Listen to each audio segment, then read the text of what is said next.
안녕하세요. 사연에 빠지다의 DJ 민영입니다. 오늘도 첫 번째 사연 시작하기 전에 구독과 좋아요 버튼 눌러주시고요. 그럼 오늘의 사연 함께 시작해 볼게요. 안녕하세요. 저는 30대 후반의 재혼녀입니다.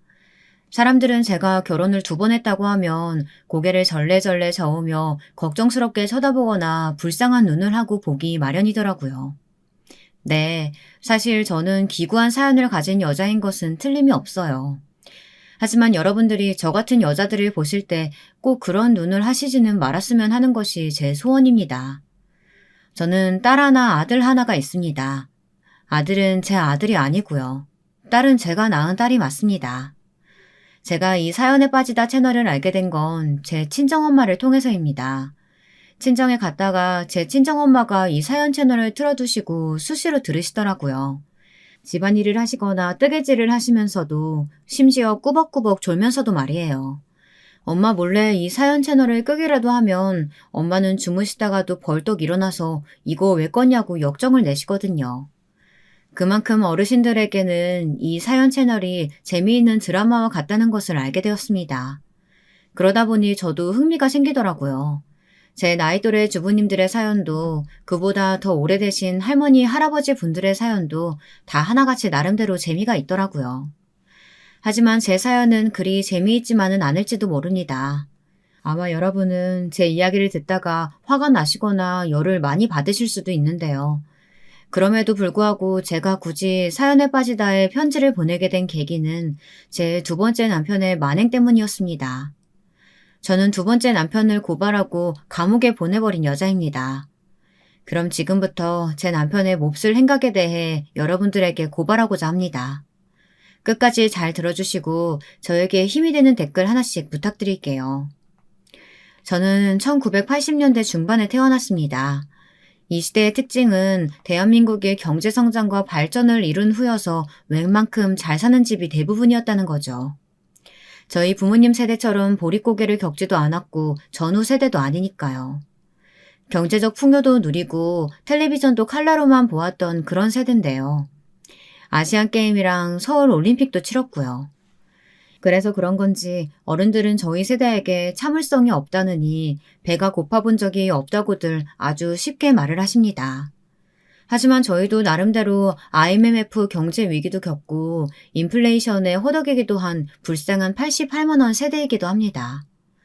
어렸을 때는 나라가 부유했는지 몰라도 저희들이 사회에 나갔을 때는 사회도 그렇고 경제적으로도 너무나 각박했던 기억이 나네요. 최저임금도 굉장히 적었고 실업자가 넘쳐나는 그런 시기였던 것 같습니다. 저희 부모님은 1남 1녀를 낳으셨는데요. 제 오빠는 대학교를 다니다가 군대에 가서 그대로 말뚝을 박아버린 것이었어요. 그래서 지금까지 직업군인으로 혼자 잘 살고 있습니다. 그리고 저는 상고를 나와서 작은 회사에서 격리로 취직해 일을 하고 있었어요. 20살이 되면서부터 어머니는 저에게 혼자 나가 살라고 큰 가방을 하나 들려 집에서 내보내셨습니다. 사실 집에서 회사가 그렇게 먼 거리는 아니었습니다. 버스로 1시간 정도면 넉넉하게 출퇴근을 할 수 있는 거리였는데요. 하지만 제 엄마라는 사람은 저에게 20살이 되었으면 무조건 독립을 해야 한다고 하더라고요. 너희 회사에 기숙사 있잖아. 그러니까 너도 거기 들어가겠다고 신청이라도 해. 네 아빠가 돌아왔는데 방 2개짜리 집에 어떻게 사니? 너한테 방 하나 주고 나면 난 그 인간하고 매일 얼굴 마주대고 살아야 되는데. 아휴, 난 그건 싫다. 죽어도 싫어, 얘. 엄마, 기숙사는 정말 지방에서 올라온 회사 사람들만 들어갈 수 있어. 나는 이 지역에 사는 사람인데 내가 왜 기숙사에 들어가. 다른 사람들이 나를 욕할 거야. 충분히 출퇴근할 수 있는 거리에 사는데 왜 들어오려고 하냐고. 네 오빠도 더 이상 집에 안 들어오는데 너 위해서 방 3개짜리 집에 살 수는 없잖아. 그럼 네 아빠가 사업 실패했는데 그래서 깜빵까지 갔다 온 걸 뭐 어떡하니? 원망하려면 네 아빠를 원망해. 이 엄마는 이렇게밖에 할 수 없어. 그러니 제발 기숙사 안 된다면 너 혼자서 자취라도 해줘. 방은 네 돈 벌어서 얻고, 응? 아휴, 미안하다. 네, 그렇습니다. 저희 집은 제가 대학에 갈 수도 없는 이유도 저희 오빠가 대학을 다니다 직업군인으로 방향을 틀었던 이유도 모두 아버지가 사업에 대차게 실패한 탓이었습니다. 저희 아버지는 제가 어릴 때는 여러 가지 전자시계며 손목시계를 수입하는 오포상을 하셨습니다.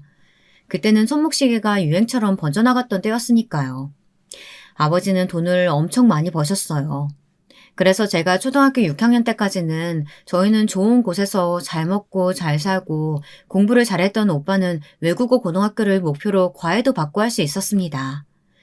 그러다 아버지는 아주 못된 친구들을 너무 믿는 바람에 가지고 있던 사업 자금을 모두 꼬라박는 바보 같은 일을 벌이셨어요. 결국 아버지는 회사도 다 말아먹고 빚더미에 올라앉아 빚쟁이들에게 고소를 당하셨습니다. 그리고 나서 아버지는 빚을 모두 갚지 못해 감옥에 들어가시고 말았습니다. 그 소식을 들으신 어머니는 숨이 끊어질 듯이 울음을 터뜨리셨지만 세상에 운다고 해결되는 건 아무것도 없었어요. 살던 저택도 경매에 넘어갔고 사모님 소리를 들으며 떠받들어지던 어머니는 하루아침에 직업사회에 뛰어들어야 했습니다.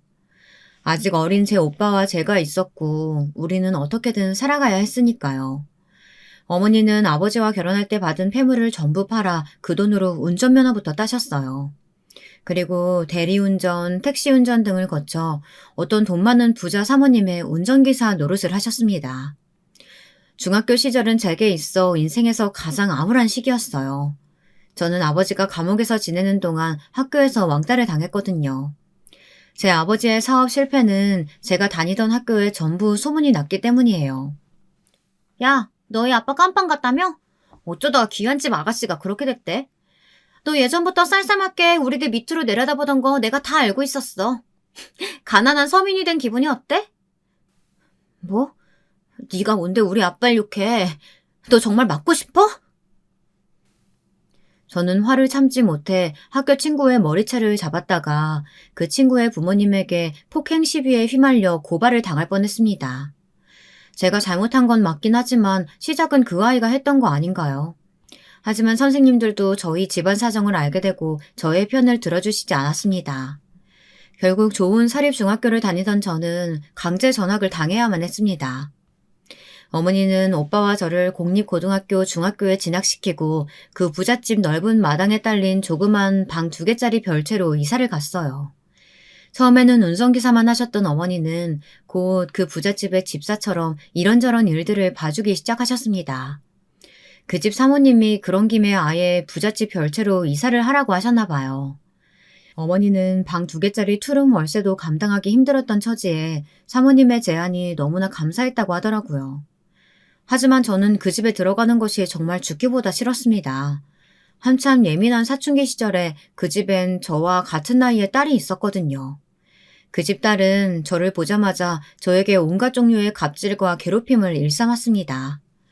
제 방에서 가만히 앉아 저에게 물 떠와라, 과자 사와라, 숙제 대신해라 등등 온갖 종류의 빵 셔틀도 시켰고요. 제가 말을 안 들으면 그녀는 어머니에게 말해서 우리 식구들을 집에서 쫓아내라고 말할 거라고 협박도 매일 일삼았습니다. 저는 정말 죽고 싶을 만큼 그 시절이 싫었어요. 학교에서는 반 아이들에게 왕따 당하고 집에 와서는 그 미친년에게 갑질을 당했었으니 제가 무슨 낙으로 살아갈 수 있었겠어요. 그래서 어서 어른이 되어서 이 집에서 벗어나고만 싶었습니다. 그래도 그 집에서 산 기간은 3년 정도밖에 안 되었습니다. 다행히 제가 답답해서 미치기 전에 엄마는 그 부잣집의 운전기사를 그만두고 다시 투룸 전세를 얻으셨습니다. 그때 아버지가 감옥에서 모범수로 지내다가 특별 사면으로 나오셨거든요. 그 때문에 어머니는 군대에 간 오빠에게 아예 직업 군인으로 말뚝 박으라고 권유도 아닌 강요를 하시게 된 거였습니다. 오빠 역시 다시 학교에 돌아갈 수 있을 거라고는 생각도 안 했다면서 그 길로 바로 직업 군인으로 진로를 바꿨습니다. 그리고 남은 것은 저 한 명이었는데요. 어머니가 그 이후부터 계속 저에게 집을 나가라고 성화를 부리셨던 거였습니다. 하루도 안 빼놓고 집을 나가고 싶다고 생각하기는 했지만 제가 경제적으로 홀로 설 준비가 됐을 때 나가는 거와 그냥 쫓겨나듯이 나가는 건 다르잖아요. 저는 며칠을 어머니에게 애원도 하고 못 살겠다고 하소연도 했지만 어머니의 결심은 바뀌지 않았습니다. 결국 저는 회사 기숙사에 새게 되었다고 거짓말을 하고 짐을 싸서 집을 나오게 되었습니다. 그렇게 집을 나온 후부터 저에게 고생문이 훤하게 열리게 된 것이었어요. 기숙사는 거짓말이고 저는 회사 근처에 있는 찜질방에서 한 달간 잠만 자는 생활을 했습니다. 매달 밥 먹을 돈은 있었지만 도저히 월세 보증금을 마련할 수는 없었어요. 찜질방에서 청소도 하고 매점 운영하는 아주머니가 저를 불쌍하게 보아주시지 않았다면 저는 꼼짝없이 길에서 노숙을 할 수밖에 없었을 겁니다. 그 찜질방 아주머니는 궁금하다는 듯이 질리지도 않고 제가 저녁 먹으러 올 때마다 이렇게 물었습니다. 아니 어쩌다가 젊은 아가씨가 집도 절도 없이 떠돌아다니게 됐어? 요 건너편에 있는 회사 다닌다며? 근데 왜 집 한 채는커녕 방도 한 칸 없는 거야? 뭐 물어보면 안 될 아주 꽁꽁 숨긴 비밀이라도 되나? 아니요. 엄마도 아빠도 없어요. 저는 고아예요. 그리고 고아원에서 20살 되었다고 독립하라고 쫓겨나서 그래요. 저는 더 묻지 말라고 저에 관한 일들은 숨기거나 거짓말을 하게 되었습니다. 복잡하고 좋지도 않은 가정사 구구절절 말해봐야 무슨 소용이 있겠습니까? 차라리 말끔하게 그 사람들을 원하는 대로 던져주자 이렇게 편하게 생각했습니다. 저는 회사에서도 아주 조용하게 살았습니다. 아무하고도 얽히고 싶지도 않았고요. 제 나이가 어리고 만만하다는 이유로 나이 먹은 대리님, 공장장님 등 아저씨들은 끈질기게 저에게 달라붙었고 음담패설을 늘어놓거나 회식 때마다 어떻게든 저와 호텔 한번 가보자고 대놓고 말하기도 하는 그런 뉘앙스를 풍기기도 했습니다. 하지만 저는 그 징그러운 아저씨들의 유혹을 일절 받아주지 않았어요. 왜냐하면 저도 연애나 결혼에 대해서만큼은 로망이 있었거든요. 꼭 순결한 처녀로서 결혼해야 한다는 정도는 아니었지만 저도 결혼할 사람에 대한 의리 정도는 있었어요. 그래서 아무 남자나 만나고 다니고 싶지는 않았습니다. 그 결과 회사에서 제 별명은 마녀, 어른마녀 등 주로 옛날 이야기에 나오는 악역 여자 같은 느낌이었습니다. 곁을 주기는커녕 말 한마디도 제대로 못 붙이게 만드는 그런 냉정한 면이 있었다는 게 저에 대한 주위 사람들의 평이었습니다. 그러던 어느 날 저에게도 잠깐의 봄이 찾아왔습니다. 그건 제가 다니던 공장에 새로 들어온 신입 직원분 덕분이었는데요. 제가 22살이 되던 해 갓 고등학교를 졸업한 남편이었습니다. 첫 번째 남편은 저보다 2살 아래의 공장 신입 직원이었어요. 그는 제가 좋다고 쫓아다니며 계속해서 고백을 했어요. 처음에는 저보다 어린 남자는 남자로 보이지 않는다고 몇 번이나 거절을 했습니다. 그러나 그 사람은 거기서 끝나지 않았어요. 저는 사무실에서 일하고 그 사람은 공장 라인에서 일하는 사람이라 우리가 마주칠 시간은 딱 점심시간과 퇴근시간 그 정도였는데요. 그날은 11월 11일이었어요. 빼빼로를 주고받는 날이라고 다른 사람들은 선물을 받으며 즐거워하고 있었죠. 하지만 저와는 상관없는 날이었어요. 친구도 없고 어른 마녀라는 별명을 가진 저에게 빼빼로를 줄 사람도 제가 주고 싶은 사람도 우리 회사에는 없었으니까요. 그런데 점심시간에 제 옆으로 다가온 제 첫 번째 남편이 저에게 내민 건 빼빼로 상자 하나였습니다. 저기요, 희은 씨. 오늘 빼빼로 데이인 거 알아요? 자, 이거 줄 테니까 저랑 주말에 영화 보러 갈래요? 됐다니까요. 먹고 싶은 생각도 없고 주말에 시간도 없어요. 그러지 말고 여기 이거 내 핸드폰 번호니까 생각해보고 연락 줘요. 그 사람은 빼빼로 상자 뒤쪽에 자기 핸드폰 번호를 적어서 제 옆에 슬쩍 놓고 갔습니다. 저는 일주일 내내 그 상자를 버리지 못했고요. 그러다가 정말 충동적으로 그 사람에게 전화를 걸었어요. 그 사람이 영화를 보러 가자고 했던 토요일 바로 전날 밤이었습니다. 그 사람은 반가운 목소리로 전화를 받았습니다. 희은 씨, 내일 저하고 데이트하는 건가요? 누가 당신하고 데이트하려고 전화한 줄 알아요? 앞으로 회사에서 아는 척하지 말라고 전화한 거예요. 알았으면 월요일 와도 아는 척하지 말고 회사에서도 마주치지 말아요. 그 사람은 당황하며 제 이름을 불렀지만 저는 눈을 질끈 감고 전화를 딱 끊어버렸습니다. 제가 전화를 끊자마자 연이어 그 사람으로부터 전화가 계속 왔습니다. 저는 계속 전화를 받지 않았어요. 하지만 그 사람이 연달아서 10번이 넘게 전화를 하자 저는 받을 수밖에 없었습니다. 전화를 받아서 다시 경고를 하려고 하던 찰나 그 사람이 선수를 치게 되었어요. 희은 씨, 우리 딱 3개월만 만나봐요. 희은 씨가 나를 지금은 좋아하지 않는다는 거 너무 잘 알겠어요. 하지만 나 역시 후회하고 싶지 않아요. 그러니까 3달 동안만 나한테 기회를 줘요. 그러고도 내가 좋아지지 않으면 내가 깨끗하게 물러날게요. 저는 그 사람이 3개월이 지나도 전혀 마음이 변하지 않을 거란 걸 잘 알았습니다. 까짓거 3개월 후에 좋아하지 않는다는 한마디를 하면 될 것이라고 생각했어요. 하지만 저는 그 결정이 얼마나 어리석었던 건지 나중에야 깨닫게 되었습니다. 남편을 사랑하게 되어버린 것이었어요. 아마도 마음 한구석에서는 외로움으로 몸부림치며 울고 있었던 저의 자아 때문이 아니었나 생각됩니다. 낳아준 부모도 버리다시피 한 저를 돌봐주고 좋아해주며 항상 웃는 얼굴로 대해주는 남편에게 안 반할 재주가 없었어요. 결국 저는 그 사람과 1년을 사귄 끝에 둘만의 결혼식을 하기로 했습니다. 저희 부모님도 오빠도 초대하지 않았던 어떤 2층짜리 카페를 빌려서 정말 친한 사람들만 초대한 스몰 웨딩이었지만 저와 남편은 그 당시엔 너무 행복했습니다. 그 사람 역시 너무 이른 나이에 결혼이 웬 말이냐고 부모님이 극대노를 하셔서 반대를 하셨다고 하더라고요. 그래서 저는 결혼할 때 그 사람 부모님께 인사도 못 드렸습니다. 당연히 상견례도 하지 않았고요. 하지만 저희는 행복한 마음으로 둘만의 보금자리를 마련했습니다. 비록 작은 단칸 월세방이었지만 그때 처음으로 행복을 맛보았어요. 그 사람과 결혼한 지 1년이 지난 후 저는 딸을 임신하게 되었고 24살의 딸아이의 엄마가 되었습니다. 제 남편은 22의 애아빠가 된 것이었죠.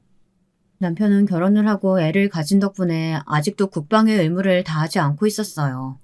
영장이 왔고 이제는 더 미룰 수도 없어 제 남편은 군대에 가게 되었습니다. 남편이 군대에 가 있는 동안 저는 딸을 키우면서 그 시간을 버틸 수 있었습니다. 안 그러면 혼자서 외롭게 남편이 돌아오기를 기다릴 뻔했는데 말이죠. 제 딸의 존재는 남편이 군대에 가 있는 1년 8개월의 시간을 더 빨리 지나갈 수 있게 도와주었어요.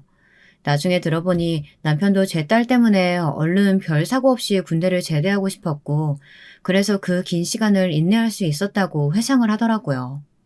그만큼 제 딸은 우리 부부 인생에서 없어서는 안 될 중요한 존재였습니다. 그저 낳은 것만으로도 뿌듯하고 기르면서 그간의 고생을 모두 잊게 해주는 그런 존재였습니다. 그러나 남편이 제대를 하고 얼마 안 되어서 저희 부부 사이에는 크나큰 시련이 닥치고 말았습니다. 딸은 3살이 넘었는데도 말을 하지 않았기 때문이었어요. 발달 단계에 맞게 발달을 하지 못하는 딸은 저의 빛나는 존재에서 단번에 우리 부부의 걱정거리로 변하고 말았어요. 저는 딸을 데리고 좋다는 병원은 다 다녀보고 발달센터며 정신과를 드나들었지만 딸은 그 후로도 1년이 지나서도 말을 하지 못했습니다. 그것 때문에 저와 남편은 매일매일 싸우게 되었습니다. 남편은 딸의 발달장애가 저 때문이라고 하며 이렇게 말했어요. 네가 우리 딸한테 시기적절한 말을 안 가르쳐주고 집 밖에 잘 나가지도 않아서 그래. 우리 딸이 말 못하는 건 너 때문이잖아. 그렇지는 않을 거야. 그래도 3살부터 어린이집도 보냈는데 왜 그런 거야? 어? 당신은 그럼 우리 딸한테 말 가르치는 거에 신경이나 썼어? 일 끝나면 사람들하고 술이나 마시고 늦게 들어오고 당신이 제대하고 나서 나랑 우리 딸에 대해서 신경이나 제대로 썼냐고. 양심이 있으면 말 좀 해봐. 남편이 저를 비난하자 저도 남편에 대한 서운함으로 푸념도 하고 잔소리도 점점 심하게 하기 시작했습니다. 조금만 집에 늦게 들어오면 그 사람을 의심했고 회사에서 다른 여자와 바람을 피우지는 않는지 남편을 닥달하고 못살게 굴었던 적도 많았습니다. 그 사람도 이렇게 변해버린 제가 지겨웠을 거라고 생각해요. 그랬으니까 갑자기 새벽에 짐을 싸서 도망을 가버렸겠죠. 남편은 아이가 5살 되던 새해의 어느 날 갑자기 저와 우리 딸을 버리고 도망을 가버렸습니다. 그렇게 첫 번째 남편은 지금까지 어디에 있는지 몰라요. 지금은 어딘가에서 잘 살았으면 하는 바람밖에 없지만 말입니다. 처음에는 저와 딸을 버리고 떠나버린 남편이 너무 미웠고 그 사람이 없는 삶이 너무나 막막했습니다. 하지만 사람은 적응의 동물인 것처럼 저는 점점 그 사람이 없는 생활도 받아들이게 되었습니다. 그리고 그 사람이 없어도 서류상으로 이혼하는 데는 아무 상관이 없었어요. 남편이 3년 이상 연락도 안 하고 어디 있는지도 모른다면 생사불명으로 이혼이 성립했거든요. 그렇게 저는 이혼녀가 되었습니다. 제 딸은 약한 자폐 스펙트럼 장애 진단을 받았습니다. 5살 말부터 간단한 언어와 엄마라는 말을 이어붙여 그럭저럭 소통이 되었어요. 그 사람이 떠나고 나서부터 더 절실해진 딸과의 소통장애가 저를 악바리 같은 엄마로 다시 태어나게 했습니다. 저는 딸이 유치원에서 돌아오면 배변 훈련과 함께 여러 가지 카드를 보여주면서 단어를 가르쳤어요. 그렇게 끝없이 반복 학습을 한 끝에 딸은 엄마 물, 엄마 똥, 엄마 졸려 이런 두세 단어를 붙인 말을 겨우 할 수 있게 되었습니다. 딸은 정말 생존에 꼭 필요한 말밖에는 잘 하지 않더라고요. 할 필요가 없어서였는지 몰라도 말이죠. 게다가 제 딸은 5살까지는 밖에서 화장실을 못 가고 꼭 기저귀에다가 변을 보는 습관이 있었습니다. 그래서 어떤 어린이집이나 유치원에서도 받아주지 않아 장애가 있는 어린이들이 다니는 유치원에 가야만 했어요. 처음 딸이 3살 때 다니던 동네 어린이집에서는 배변이 좀 늦긴 했지만 곧 할 수 있을 거라고 원장님이 저를 안심시켜 주었습니다. 하지만 딸은 4살이 돼도 5살이 되도록 계속 변을 화장실에서 보지 못했어요. 의사 선생님은 두려움 때문에 그럴 수 있다고, 딸이 자기가 큰 병에 걸렸다는 착각을 한다고 말했습니다. 하지만 저는 그 의사의 진단을 받아들이기 어려웠어요. 단지 딸이 저를 골탕 먹이려고 일부러 그러는 거라고 멋대로 오해를 했습니다. 그래서 딸이 바지를 입은 채 소변을 보거나 방바닥에 변을 보는 날에는 딸을 손바닥으로 아프게 펑펑 때리기도 했어요. 그러면 딸은 괴성을 지르면서 저를 피해 다녔습니다. 그렇게 눈물 자국이 가득한 채 잠든 딸의 얼굴을 보면서 눈물을 흘린 적이 한두 번이 아니었습니다. 못나고 못된 엄마 때문에 아무 죄도 없이 딸은 가끔씩 등을 맞았고 그때마다 울면서 엄마 나빠를 반복하며 뛰어다녔습니다. 저는 딸 때문에 제대로 7, 8시간씩 일하는 직업을 가질 수가 없었습니다. 언제 딸이 다니는 유치원이나 학교에서 전화가 와서 이해 좀 데리고 가라고 말을 할지 몰랐으니까요. 딸은 학교에 가서도 다른 애들에게 소리를 지르고 수업을 방해하는 등 갖가지 문제를 일으켰습니다. 그때마다 저는 딸의 담임선생님 앞에서 죄인이 되어 고개를 숙이고 몇 번이나 사과를 할 수밖에 없었습니다. 그러던 딸이 10살이 되었을 때 저는 2번째 남편을 만나게 되었습니다. 제 2번째 남편은 돌싱이었어요. 15살인 아들을 혼자 키우는 카페의 사장이었죠. 저는 그 카페에서 5시간 아르바이트를 하는 신세였고요. 오전 9시부터 1시까지 아르바이트를 하고 집에 돌아와서 2시가 되면 딸이 집에 돌아왔습니다. 딸은 극도로 집중력이 짧았기 때문에 다른 애들보다 활동도 공부도 오래 할 수가 없었거든요. 그래서 그냥 그 교실에 있기만 하는 걸 조건으로 아이를 학교에 보냈습니다. 점심이나 먹으면 돌아오는 그런 학교였죠. 저는 제가 일할 시간을 벌기 위해 가기 싫다는 딸을 억지로 학교에 보냈습니다. 그 시간이 제가 유일하게 살아 숨쉬는 시간이었던 것 같아요. 말이 안 통하는 딸과의 시간이 아닌 정말 소통할 수 있고 다정한 말을 할 수 있는 단골 손님들과의 시간 말이에요. 저는 매일 일하러 가는 날을 좋아했고 일주일에 한 번 억지로 쉬는 날에는 불안하기 짝이 없었습니다. 제가 카페를 쉬는 날에는 딸도 학교를 가기 싫어했거든요. 하지만 저는 하루 종일 딸과 붙어있을 자신은 도저히 없었어요. 그래서 딸이 아프다고 학교 가기 싫다고 투정을 부려도 얄짤없이 학교에 보내 5시간씩 꼭 있게 만들었습니다. 처음에는 제가 퇴근할 무렵에 사장님은 저와 교대하러 카페에 출근을 했습니다. 그 사람은 술도 매우 좋아했고 사람들과 어울리는 걸 좋아하는 쾌활한 성격이었어요. 그래서 카페에 일하러 올 때마다 숙취 해소제를 사가지고 왔었습니다. 저는 그 사람의 라이프 스타일이 참 부러웠고 그런 구김살 없는 성격이 좋았습니다. 그래서 전 몰래 사장님을 마음에 두기 시작했어요. 이번엔 제가 먼저 그 사람에게 반했던 것이죠. 하지만 그 마음을 입 밖으로 꺼내고 싶지는 않았습니다. 그 사람은 평범한 돌싱이지만 저는 장애가 있는 딸을 키우는 이혼녀였기 때문이었습니다. 그러던 어느 날 2번째 남편이 저에게 말을 걸기 시작했어요. 저는 처음에는 무시하고 못 들은 채 했지만 그럴수록 그 사람은 저에게 관심을 보여주었어요. 어느 날은 주먹밥을 만들어서 같이 먹자고 하자거나 저녁에 치킨집에서 맥주를 한잔 하자고 하면서 말이에요. 저는 그의 관심이 싫지 않았고 그 사람이 집에서 만들어가지고 오는 음식을 처음엔 마다했지만 나중에는 같이 먹고 간단한 이야기를 나눈 뒤 퇴근을 했습니다. 나중에 알게 된 것이지만 그 사람이 점심도 못 먹고 일하는 제가 안쓰럽게 생각되어 일부러 주먹밥이나 떡볶이 등등을 만들어 오는 것이었어요. 그러느라고 저는 딸을 데리러 가는 시간이 더 늦어지고 말았습니다. 딸의 담임 선생님은 그런 제가 눈의 가시처럼 느껴졌나 봅니다. 어느 날 담임 선생님은 곤란한 얼굴로 딸과 함께 집에 가려던 저를 불러 세우더군요. 그리고 이런 말을 했습니다. 연수 어머니, 저 죄송한 말이지만 2시 정각에 데리러 오시기로 하지 않았었나요? 요즘 들어서 계속 10분, 20분이 넘도록 늦게 오고 계신데요. 내일부터는 제 시간에 연수 좀 데리러 와주세요. 연수 때문에 다음 시간이 제대로 진행되지 않고 있습니다. 그 애는 기다리는 것도 가만히 못 있는 편이라서요. 저도 이런 말씀 드리긴 싫지만 어머니가 이렇게 계속 늦으시면 연수 다른 학교로 전학시킬 수밖에 없습니다. 네, 죄송합니다. 제가 일이 좀 늦게 끝나서 그랬어요. 이젠 제 시간에 데리러 올게요. 학교 옮기라는 말씀만은 하지 말아주세요. 제발 부탁드려요, 선생님. 저는 더 이상 전학을 보내고 싶지 않아 두려움에 떨며 선생님께 사과를 했습니다. 사실 딸의 학교는 벌써 3번째 옮긴 것이었거든요. 아무리 서울 시내라도 장애인이 다닐 수 있는 특수학교는 그렇게 많지도 않은데 다니는 학교마다 쫓겨나면 다음 학교에서도 받아주지 않는다는 말을 들은 적이 있었기 때문입니다. 저는 그 이후부터 그 사람이 아무리 더 있다 가라고 청해도 오후 1시가 되자마자 칼같이 퇴근을 했습니다. 그랬더니 그 사람은 어느 날부터 30분씩 일찍 카페에 왔어요. 저와 얘기를 하고 싶다고 하면서 말이죠. 내가 이렇게 일찍 오면 되는 걸 가지고 당신한테 괜히 더 있다 가라고 붙잡았던 것 같네요. 무슨 사정이 있어서 시간 딱 맞춰서 칼퇴근하시는 거죠? 괜찮으면 나한테 얘기 좀 해주지 않을래요? 남편의 다정스러운 목소리에 저는 그날 한없이 울음을 터뜨렸습니다. 울고 울고 또 울어도 눈물이 마르지가 않더라고요. 그 사람은 말없이 제 어깨를 감싸고 등을 두드려 위로를 해주었어요.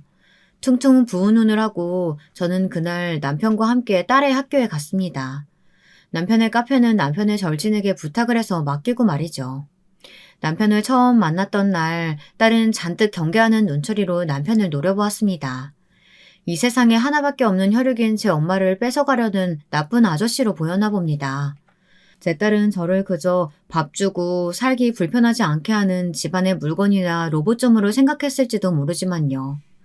그래도 다른 낯선 사람들보다는 조금이라도 더 애정을 가지고 있었다고 생각합니다.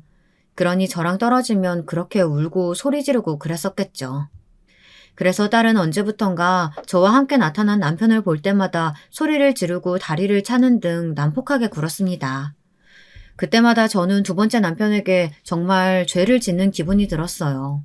하지만 남편은 괜찮다고 신경 쓰지 말라고 말하며 웃음을 지었습니다. 그래, 연수는 내가 나쁜 아저씨로 보이나 본데 하기야 나는 연수한테 엄마의 시간을 뺏는 사람일 수도 있겠다. 그럼 엄마와 나와 연수 그리고 오빠도 함께 가족이 되는 건 어떨까? 응? 우리 집에 오빠 보러 갈래? 싫다. 난 오빠, 아저씨 다 싫어. 연수는 엄마만 좋아. 그러니까 아저씨, 우리 엄마 데리고 가지 마. 제 딸은 이상하게 촉이 좋기도 했었어요. 말이 어눌한 대신 다른 사람들의 심리를 좀 꿰뚫어 본다는 그런 면이 있었던 것 같습니다. 그러나 저는 남편에게 푹 빠져 있었던 때여서 딸이 남편을 싫어하는 것이 도무지 마음에 들지도 않았고 이해도 안 됐었어요. 이렇게 좋은 심성을 가진 사람인데 왜 이렇게 싫어할까? 딸이 남편을 받아들이지 못해도 저는 남편과 결혼을 하지 않으면 못 견딜 것 같았습니다. 그래서 이번에는 제가 먼저 남편에게 같이 살자고 조르듯이 말했어요. 남편은 선선히 그러자고 했고요. 저는 딸과 둘이 살던 투룸 오피스텔을 정리하고 남편의 아파트로 짐을 싸서 들어갔어요. 이번에는 서로 돌싱들의 결합인 만큼 결혼식도 스드메도 아무것도 하지 않았습니다. 제 남편의 중2짜리 아들도 아빠가 결혼을 한다니 너무 쪽팔리고 아무한테도 알리고 싶지 않다고 하며 반대를 했거든요. 그 애는 저를 처음 본 날 인상을 찌푸리며 저에게 그러더군요. 아줌마가 우리 집에 들어와서 사는 건 어쩔 수 없지만요. 우리 엄마에 대한 내 추억이랑 엄마의 자리까지 뺏어가는 건 안 돼요. 절대로 엄마라고 불러달라거나 친한 척은 하지 말아요. 학교에 올 일 있을 때도 절대 오지 말고요. 저는 아빠만 있다고 친구들이 다 알고 있으니까요. 민수야, 정말 그렇게 생각해? 그렇다면 어쩔 수 없지만 아줌마 좀 슬프다. 난 우리 민수의 엄마도 꼭 되고 싶었는데. 네 추억 망가뜨리지 않고 언젠가 네가 나를 엄마로 받아들여줬으면 좋겠다. 알겠어. 민수야, 언제든 나를 엄마라고 부르고 싶은 마음이 들면 그땐 말해줘. 부탁할게. 하지만 그런 일은 절대로 없을 거라는 듯이 그의 아들은 제 얼굴을 외면했습니다. 우리들의 아슬아슬한 동거는 어른들만 좋은 상태로 시작하게 되었습니다. 남편은 저와 살림을 합친 후부터 매일 저녁 때는 다 같이 모여서 저녁을 먹을 것과 한 달에 한 번은 가족여행을 하자고 선언하듯 말했습니다. 저는 당연히 대찬성이었습니다. 하지만 아들과 딸은 둘 다 시큰둥한 표정이었어요. 제 딸은 낯선 곳에 가는 것 자체를 싫어하는 성격이었고 아들은 한참 부모의 간섭이 싫은 질풍노도의 시기였기 때문이었습니다. 남편은 카페 운영을 저와 공동으로 하며 저를 점장의 자리에 단숨에 올려놓았어요. 그리고 커피를 더 깊게 배우라고 하며 여러 지방에 있는 특색 있는 카페들을 방문하고 그 장점들을 모아서 우리 카페에 벤치마킹 하고 싶다고 말했습니다. 남편은 술을 너무 좋아해서 운전면허를 안 땄다고 하는데요. 그래서 지방 출장은 거의 제 몫이 되었어요. 그동안 남편은 마포의 연남동에다 2호점을 오픈했고 분당 신도시에 3호점까지 세웠습니다. 우리 카페는 점점 커피 맛과 빵과 케이크 등의 조합으로 유명한 지역 명소가 되어갔습니다. 3호점을 세우면서 저는 더욱 자주 혼자 출장을 다니게 되었습니다. 아직도 제가 알지 못하는 케이크 맛과 모르는 커피 원두들이 많았기 때문이었습니다. 남편은 젊었을 때 아들을 시댁에 맡겨두고 브라질이나 아프리카로 커피를 배우러 다녀왔다고 했습니다. 그런 여행들이 인연이 되어 커피 원두 수입 사업까지 카페에 확장을 했다고 했어요. 그래서 저는 지금은 여행을 가지 않는 남편을 대신해서 남미에 다녀오기도 했습니다. 그동안 집에서 딸을 남편이 봐주었고요. 저는 딸과의 전쟁 같은 저녁을 떠나 혼자서 오롯이 여행하는 즐거움을 알게 되었고 남편이 말하지 않아도 출장을 가고 싶다고 남편을 조르게 되었습니다. 남편은 곤란한 듯한 표정을 지었지만 딱히 크게 반대하지 않았기에 저는 지방 출장, 해외 출장을 두세 달마다 정기적으로 다녀오게 되었습니다. 저는 시끄럽고 다루기 힘들었던 딸이 없는 일상을 경험하게 되면서 그런 시간을 기다리게 되었어요. 이번에는 남미에 가고 싶다, 미국에 가고 싶다고 하면서 자주 남편을 쫄랐습니다. 그때마다 남편은 점점 피곤한 얼굴을 하게 되었고요. 하지만 저는 제 기쁨에만 들떠서 남편이 딸을 성가시게 생각할 거라는 건 몰랐어요. 아니, 알고 있었다 해도 알고 싶지 않았던 거죠. 누군가에게 제 딸을 맡길 수 있다는 것을 재혼하기 전에는 생각도 해보지 못한 삶이었거든요. 학교에는 다녀왔지만 오후 2시 이후에는 딸은 어디에도 가지 않고 집에만 틀어박혀 있었습니다. 따라서 그 애를 혼자 집에 둘 수도 없었고요. 남편은 가게를 아르바이트생에게 맡기고 제가 출장을 간 날은 하루의 반나절을 딸과 함께 보내야만 했습니다. 아들은 학원을 다니느라 밤늦게 들어왔거든요. 아저씨 저리 가. 나 아저씨 싫다. 엄마 데려와. 엄마 데려오라고. 없어. 너희 엄마 미국 갔어. 그러니 싫어도 오늘은 아저씨가 하라는 대로 해야 돼. 싫다고 말하는 거 금지야. 알겠어?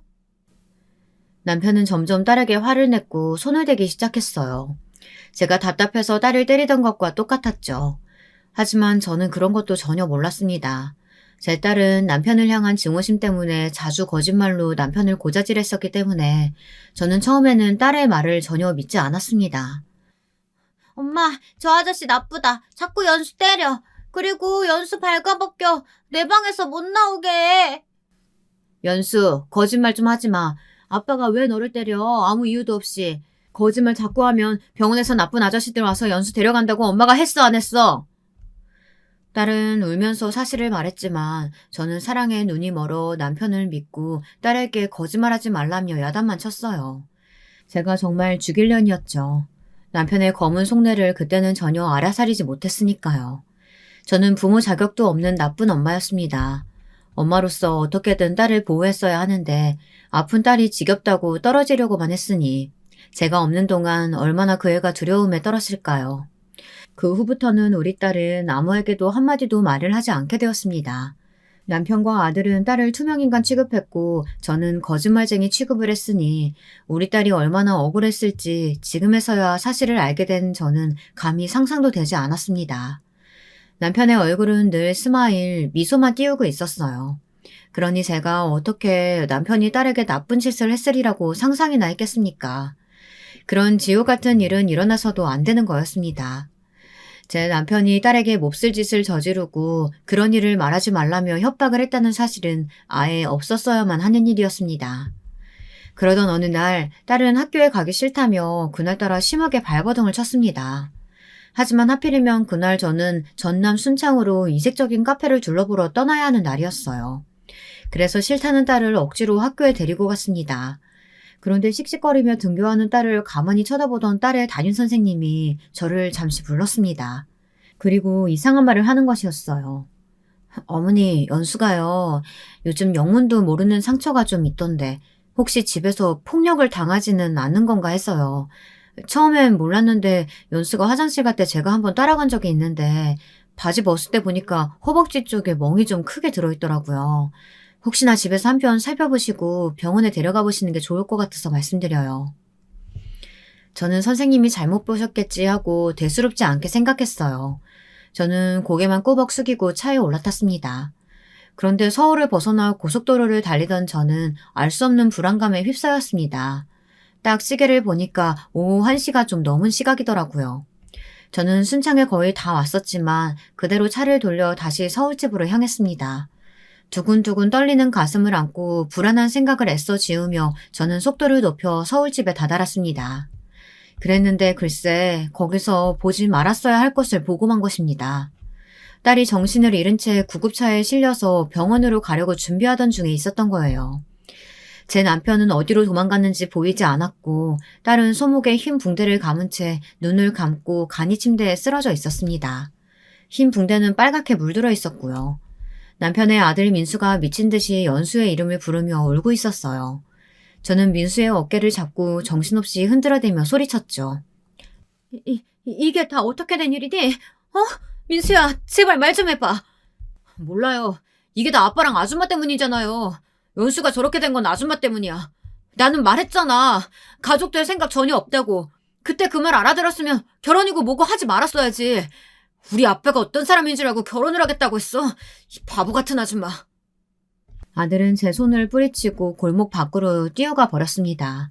저는 뭐가 어떻게 된 건지 몰라서 머리를 세게 얻어맞은 느낌이 들었어요. 제가 믿고 사랑하던 남편이 제 딸을 저렇게 만들었다니. 아들의 말대로라면 제 딸을 겁탈한 범인은 바로 남편이라는 것이 아니겠어요?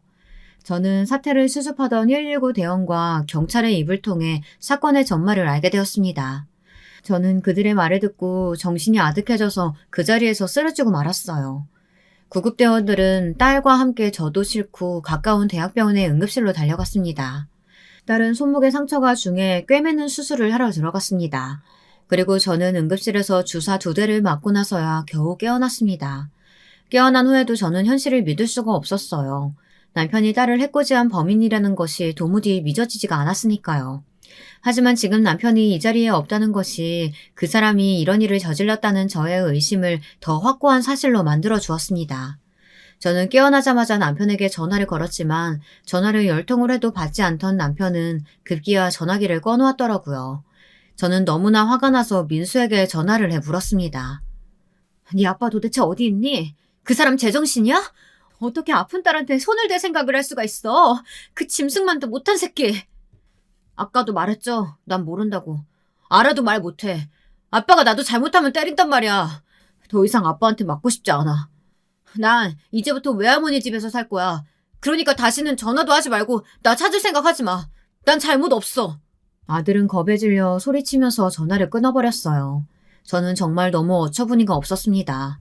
하필 재혼을 한 상대가 아이를 상대로 몹쓸 짓을 저지르는 범죄자였다는 것이 믿을 수도 없었고 기가 막힐 뿐이었습니다. 남편이 저지른 것은 중대 범죄였기 때문에 남편을 찾으려는 움직임은 사건 수사로 바뀌었습니다. 제 집은 사건 현장이 되어 조사가 진행되는 동안은 아무나 들어가지 못하게 되었고요. 조사를 전부 마친 형사들은 저에게도 혹시 남편이 집으로 찾아오면 꼭 경찰에 신고해달라고 말하곤 집을 떠났습니다. 카페 문까지 닫고 저는 집안에서 남편이 혹시나 돌아오면 복수를 하기 위해 눈이 벌게져서 남편을 기다리고 있었습니다. 딸이 제 인생을 망쳤다고 싫어하며 지긋지긋하다고 말했지만 막상 딸이 이런 일을 당하니 제 인생의 가장 소중한 것이 제 딸이었음을, 누구보다 사랑했던 게 딸이었음을 깨닫게 되었습니다. 저는 쪽잠을 자며 밤마다 눈물을 흘렸습니다. 우리 딸이 가엾고 보고 싶고 애틋한 생각에 몸부림치며 울었습니다. 그리고 이빨을 가득 물면서 남편에게 복수를 하겠다고 다짐했어요. 한 번은 언젠가는 이 집을 찾아오겠지 하는 희망을 품고 기다리고 있었습니다. 그러다 병원에서 딸이 깨어났다는 소식을 듣고 저는 한달음에 딸의 얼굴을 보러 병원으로 달려갔어요. 병실에서 만난 딸은 오른손이 퉁퉁 붓고 왼쪽 눈 밑에도 칼에 베인 상처로 얼굴 전체를 붕대로 칭칭 감고 있었어요.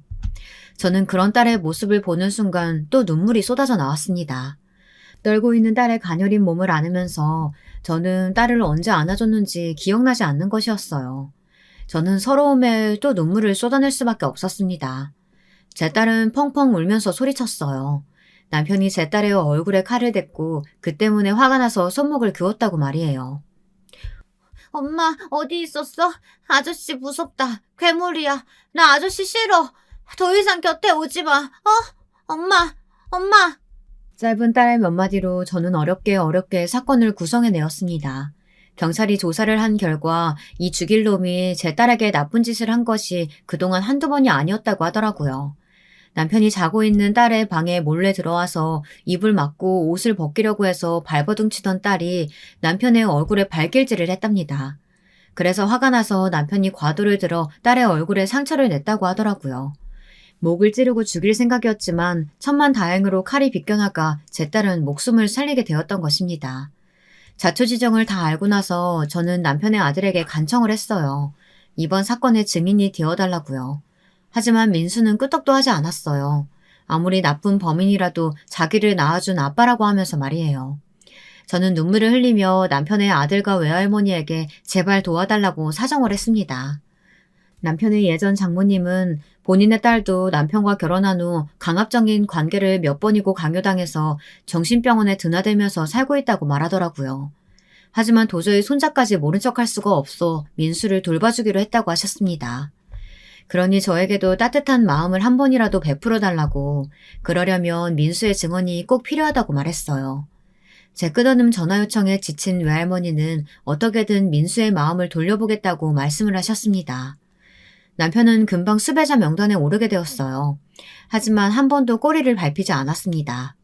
어떻게나 꽁꽁 숨어버렸는지 딸이 다치던 날 도망간 이후로 남편은 집에도 카페에도 꽃배기도 보이지 않았습니다. 일주일이 지나고 2주일째로 접어들던 어느 날 남편은 새벽에 몰래 제 집에 숨어 들어왔어요. 저는 집 안에 불을 다 꺼놓았지만 눈을 부릅뜨고 남편이 오기만을 기다리고 있었습니다. 에너지 음료까지 먹어가며 거의 사흘째 쪽잠만 자고 있던 제게 드디어 복수의 기회가 다가왔던 것이었어요. 남편은 도둑고양이처럼 살금살금 부엌으로 들어왔습니다. 도주 중이니 배가 고플 거라고 생각했고 저는 냉장고 앞에서 그 악마 같은 놈을 기다리고 있었습니다. 제 예상이 딱 맞아떨어졌어요. 남편이 부엌에 불을 켜는 순간 저는 야구방망이를 들고 그 인간에게 달려들었습니다. 그리고 남편의 상체를 깔고 앉아 목을 눌렀어요. 미친 것처럼 소리를 지르면서요. 이놈 죽어버려. 감히 내 딸한테 손을 대? 미쳤지. 너 미친 거지? 어디 할 짓이 없어서 아픈 딸한테 손을 대. 인연이, 네가 미쳤지? 정신 나갔어? 어디 감히 나한테 대들어? 남편은 쾌쾌 숨을 몰아쉬면서 온 힘을 다해 저를 벽으로 밀쳤어요. 하지만 저는 다시 일어나 남편에게 세게 달려들어 머리로 반대편 벽으로 들이받아 버렸어요. 어디서 그런 힘이 나왔는지 지금도 모르겠습니다. 그리고 쓰러진 남편은 제 집 앞에 잠복하던 형사들에게 끌려서 수갑을 찬 채 제 앞에서 사라져 갔습니다. 마지막까지 눈매를 서늘히 붉히던 그놈의 얼굴을 잊을 수가 없습니다. 여기까지가 제가 겪은 인생 최악의 사건이었습니다. 그 나쁜 놈 하나 때문에 저는 제 딸의 인생을 망쳤습니다. 어미로서 어떻게든 그 복수를 했지만 딸의 찢어진 마음을 아물게 할 수는 없었습니다. 남편의 재판은 시작되었고 외할머니의 간청에 마음을 돌린 제 전 아들은 제 딸 이전에 자기 엄마에게 저지른 죄까지 밝혀냈습니다. 그 결과 그놈은 징역 30년을 선고받게 되었어요. 하지만 누군가가 죽지 않아 무기징역이 아니라니 저는 너무 화가 나고 어이가 없어 항소를 했습니다. 그러나 재판관은 더 이상의 형량을 선고할 수는 없다고 하더라고요. 저는 청와대에도 몇십 통의 이메일을 보냈고 홈페이지에 국민청원까지 올렸습니다. 많은 사람들이 저의 사정을 딱하게 여기고 전남편 놈의 형량을 늘려달라고 청원에 동의해 주셨습니다. 그분들에게 이 사연을 빌어서 감사의 인사를 드리고 싶어요. 제 전남편 놈은 형량이 너무 무겁다면서 뻔뻔스럽게 항소까지 했지만 단번에 기각이 되었습니다. 여러분, 제 사연은 여기까지입니다. 제 기구한 사연 이야기 어떻게 들으셨는지 궁금하네요. 저는 나락에 2번 떨어진 사람입니다. 한 번은 제 딸이 자폐 스펙트럼이라는 것을 알게 된 날이었고, 또 하나는 제 딸이 집에서 사고를 당하고 실려 나오던 것을 제 눈으로 목격하던 날이었습니다. 저는 그 후부터 하나님께 매일같이 빌고 있어요. 제 죄를 씻어달라고 말이죠. 그러지 않으면 슬퍼서 도저히 살 수가 없습니다. 부디 이런 저를 하느님이 불쌍히 여기셔서 사는 동안에라도 더 이상의 슬픔은 겪지 않게 되길 바랍니다. 저의 긴 글 읽어주셔서 감사합니다. 여러분들은 항상 행복하고 평안한 하루 되시길 바랍니다. 감사합니다. 여러분, 2번째 사연 시작하기 전에 좋아요와 구독 꼭 눌러주실 거죠? 그럼 2번째 사연 지금 시작합니다. 별거 아닌 사소한 거리라도 쌓이고 쌓이면 그게 문제가 된다고 하잖아요. 제가 신혼 초반부터 그랬던 것 같습니다.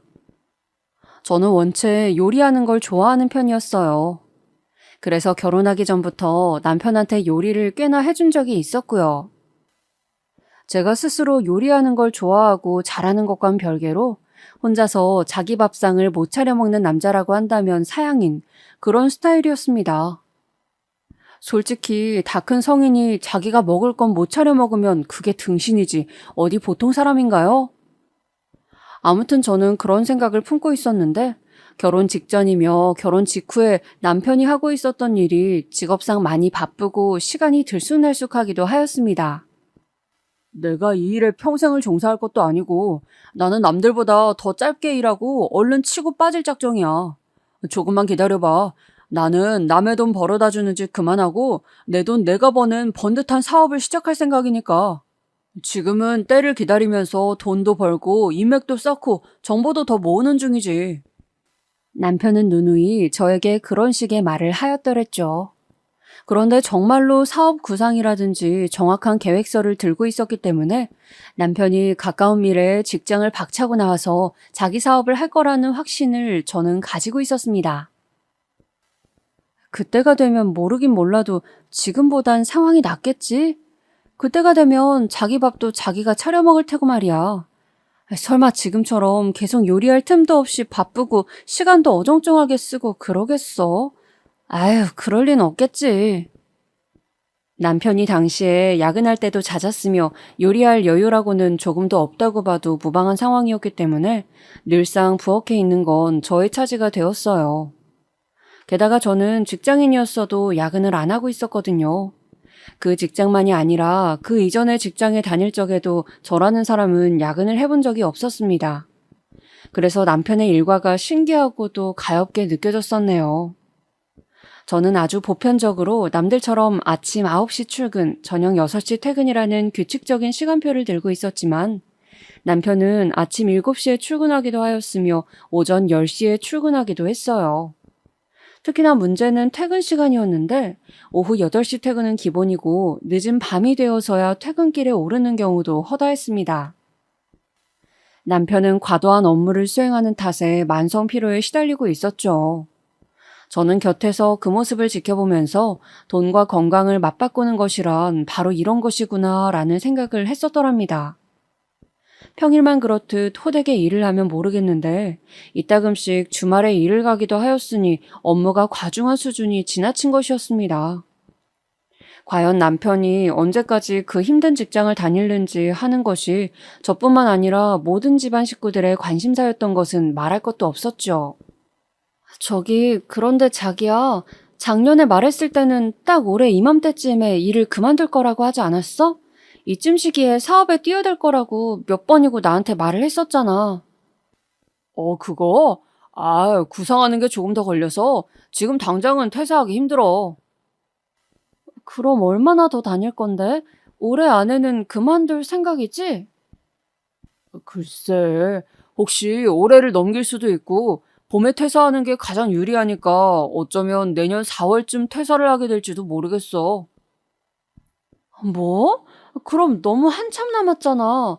그럼 왜 여태까지 나한테는 이맘때쯤에서 그만둘 거라고 말을 해왔던 거야? 지난달에도 그랬었잖아. 슬슬 시기를 보고 있다면서. 그 시기가 지금이라고 말은 안 했잖아.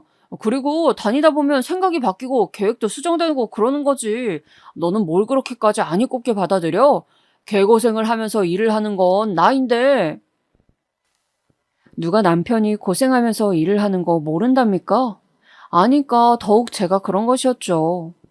불쌍하게 고된 업무에 잠겨 사는 모양새를 보기 힘든 것도 있었지만 사실은 제가 매일의 일과가 벅차서 남편한테 그렇게 말을 한 것도 있었습니다. 이거는 완전히 독박살림이잖아. 게다가 나는 전업주부도 아닌데 나도 나의 직장 생활이 있고 엄연히 매일 밖에서 근무를 하다가 오는 건데 왜 나만 청소 빨래부터 모든 집안일을 도맡아 해야 되는 걸까? 그리고 남은 시간을 내가 자유롭게 쓰지도 못하겠는 게 이 인간의 스케줄에 내가 맞춰줘야 하잖아. 도대체 저랑 결혼하기 전에 시댁 본가를 나와서 자취하던 시절의 남편은 어떻게 죽지 않고 살아서 일까지 다녔을까 궁금할 만큼 남편은 스스로는 집에서 아무것도 못하는 사람이었습니다. 결혼 전에는 각자 자취를 했었기에 동거를 해본 것도 아니었어서 이 정도까지인 줄은 몰랐어요. 남편의 자취방에 가끔 놀러가 보면 컵라면을 비롯해서 각종 인스턴트 용기들이 꽤나 보였었거든요. 그런 걸로 끼니를 대충 때우는가 보다 했습니다. 그래서 더욱 안쓰러운 마음에 결혼 전부터 남편한테 음식을 많이 해다가 바쳤었네요. 와, 네 덕분에 집밥 잘 챙겨 먹으니까 좋다. 이렇게 먹으니까 몸도 건강해지고 식비도 훨씬 더 절약하는 것 같아. 남편이 즐거워하기에 그때는 별 대꾸는 안 했었습니다만 직접 만드는 게 더욱 비쌌습니다. 1인분을 만든다고 하여도 재료는 어차피 10인분을 만드는 메뉴에 들어가는 재료의 구성과 달라지는 게 아니었으니까요. 다 사야만 했죠. 그래서 남편은 몰랐나 봐요. 직접 만들어 먹는 것에 들어가는 엄청난 수고를 말입니다. 결혼하고 나서는 대놓고 제가 차리는 밥만 오매불만 기다리더군요. 자기가 어느 시간에 퇴근하든 꼭 제가 차리는 밥상을 받아먹기를 원하였습니다. 연애를 하던 시절부터 남편의 자취방에 제가 음식을 가져다 주든 아니면 저의 자취방에서 음식을 해먹든 남편은 신이 나서 잘 먹어댔기 때문에 그 모습을 보면서 저는 결혼하게 되면 먹는 걸 잘 챙겨줘야겠다 싶었더랬죠. 제가 타고난 천성이 남한테 음식 해주고 뭐 작게 소품 같은 걸 만들어서 나눠주고 이런 것들도 참 좋아하기는 해요. 와, 오늘도 잘 먹었다. 근데 다음번에는 버섯볶음 이제 안 해줬으면 좋겠어. 3번 먹으니까 버섯볶음 같은 메뉴는 질리네.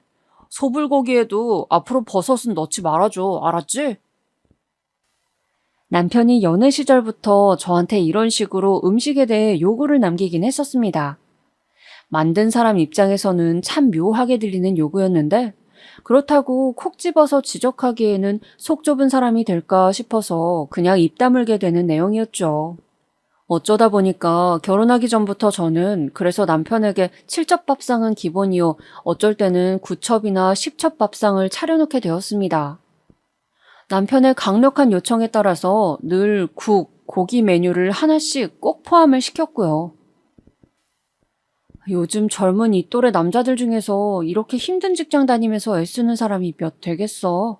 아무리 돈을 많이 준다고 해도 다들 몸 편하고 마음 편한 일을 찾는 게 요즘 사람들이잖아. 드물게 성실하고 고된 일을 해내는데 건강관리하라고 내가 밥이라도 맛있게 잘 차려줘야지. 제가 없으면 인스턴트 식품만 먹다가 이른 나이에 요절을 할 것 같아서 저는 그런 마음으로 남편을 성심성의껏 챙겨주었던 것입니다. 그러고 있다가 결혼할 때가 되니까 슬슬 걱정이 들기 시작하였어요.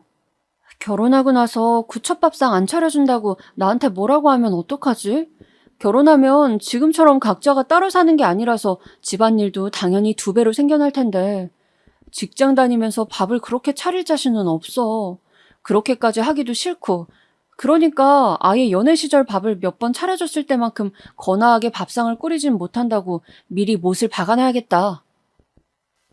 그런 노파심이 든 저는 남편에게 분명히 말을 하였습니다.